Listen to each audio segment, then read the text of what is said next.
अगर आपने मुन्ना भाई एमबीबीएस फिल्म देखी है तो आपको वो सीन ज़रूर याद होगा जिसमें मेडिकल कॉलेज में दाखिला पाने के लिए सिस्टम को धोखा देने की कोशिश की जाती है।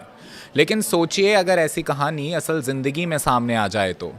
नमस्कार, मैं हूं विशाल त्यागी और आप देख रहे हैं न्यूज़ 18 राजस्थान का डिजिटल प्लेटफॉर्म। बिहार से सामने आया नीट री टेस्ट का मामला कुछ ऐसा ही दिखाई दे रहा है। यहां पुलिस ने एक ऐसे नेटवर्क का खुलासा करने का दावा किया है जिसमें मेडिकल और नर्सिंग के छात्र, परीक्षा प्रक्रिया से जुड़े कर्मचारी और कथित सॉल्वर शामिल थे। अब तक इस मामले में 24 लोगों को गिरफ्तार किया जा चुका है और जांच लगातार आगे बढ़ रही है। ये मामला तब सामने आया जब लखीसराय के एक परीक्षा केंद्र पर एक संदिग्ध व्यक्ति पर नजर पड़ी। पुलिस के मुताबिक पीएमसीएच यानी Patna medical college and hospital का 3rd ईयर एमबीबीएस छात्र मयंक कश्यप कथित तौर पर बायोमेट्रिक कंपनी के कर्मचारी बनकर परीक्षा केंद्र में पहुंचा था। यहीं से शक गहराया और फिर शुरू हुई पूरे नेटवर्क की जांच। जैसे जैसे पुलिस आगे बढ़ी वैसे वैसे कहानी किसी फिल्म स्क्रिप्ट जैसे लगने लगी। जांच में सामने आया कि इस नेटवर्क के तार कई मेडिकल कॉलेजों और संस्थानों तक जुड़े हो सकते हैं। पुलिस को शक है कि गया के एएनएम मेडिकल कॉलेज का छात्र अर्पित राज इस पूरे नेटवर्क के कथित मास्टरमाइंड्स में से एक है। अर्पित राज का नाम इसलिए भी चर्चा में है क्योंकि साल 2024 के चर्चित नीट पेपर लीक मामले में भी उससे पूछताछ हो चुकी है। पुलिस का मानना है कि ये नेटवर्क सिर्फ एक परीक्षा केंद्र तक सीमित नहीं था। आरोप है कि ये योजना बहुत ही तरीके से बनाई गई थी। असली उम्मीदवारों की जगह पढ़ाई में तेज और प्रतीक्षित लोगों को परीक्षा में बैठने की तैयारी थी। इसके लिए अंदरूनी मदद लेने की भी कोशिश की गई। जांच में कई और चौंकाने वाले सामने आए हैं।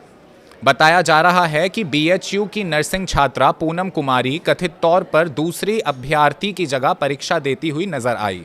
एम्स रायबरेली के छात्र सौरभ झा का नाम भी जांच में सामने आया है। दिल्ली के शहादरा मेडिकल कॉलेज से जुड़े इंटर्न अमन अग्रवाल को भी गिरफ्तार किया गया है।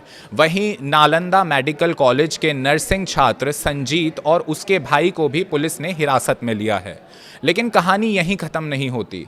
इस मामले में सिर्फ छात्र ही नहीं बल्कि परीक्षा प्रक्रिया से जुड़े लोग भी जांच के दायरे में आ गए हैं। पुलिस ने बायोमेट्रिक प्रक्रिया संभालने वाली कंपनी के 14 कर्मचारियों को भी गिरफ्तार किया है। यानी सवाल अब सिर्फ कुछ छात्रों का नहीं है, सवाल पूरी परीक्षा सुरक्षा व्यवस्था पर खड़ा हो गया है। आखिर कैसे कोई मेडिकल छात्र बायोमेट्रिक कर्मचारी बनकर परीक्षा केंद्र तक पहुंच गया? कैसे कथित तौर पर दूसरे लोगों को उम्मीदवारों की जगह बैठाने की योजना बनाई गई? और सबसे बड़ा सवाल, क्या इसके पीछे कोई बड़ा रैकेट काम कर रहा था? पुलिस का दावा है कि गिरोह ने परीक्षा प्रक्रिया में हेराफेरी करने के लिए अंदरूनी लोगों और सॉल्वर का इस्तेमाल करने की योजना बनाई थी। यानी जिन छात्रों ने सालों मेहनत करके डॉक्टर बनने का सपना देखा, उनके बीच कुछ लोग कथित तौर पर शॉर्टकट के जरिए सफलता हासिल करना चाहते थे। इस मामले ने एक और बड़ा सवाल खड़ा कर दिया है। जब मेडिकल कॉलेजों ने परीक्षा के दौरान छात्रों को कैंपस छोड़ने के लिए मना किया था, तब कुछ छात्र लखीसराय तक कैसे पहुंच गए? रिपोर्ट्स के मुताबिक कई संस्थानों ने छात्रों की निगरानी के लिए सेमिनार और क्विज जैसी गतिविधियां भी आयोजित की थीं, लेकिन कुछ छात्र इन गतिविधियों में मौजूद नहीं थे। पुलिस का दावा है कि मयंक कश्यप कॉलेज से बीमारी का बहाना बनाकर निकला था और बाद में जांच के दौरान पकड़ा गया।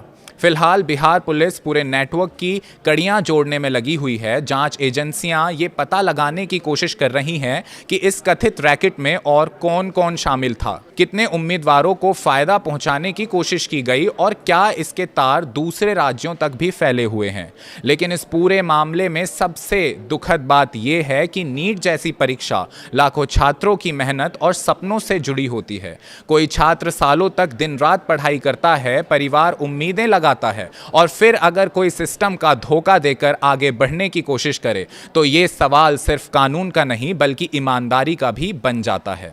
फिलहाल 24 गिरफ्तारियां हो चुकी हैं, लेकिन जांच अभी भी जारी है और अब सबकी नज़र इसी पर है कि क्या मामले में और बड़े खुलासे होंगे, क्या कोई बड़ा रैकेट सामने आएगा और क्या देश का सबसे महत्वपूर्ण परीक्षाओं में से एक की सुरक्षा व्यवस्था को और मजबूत किया जाएगा।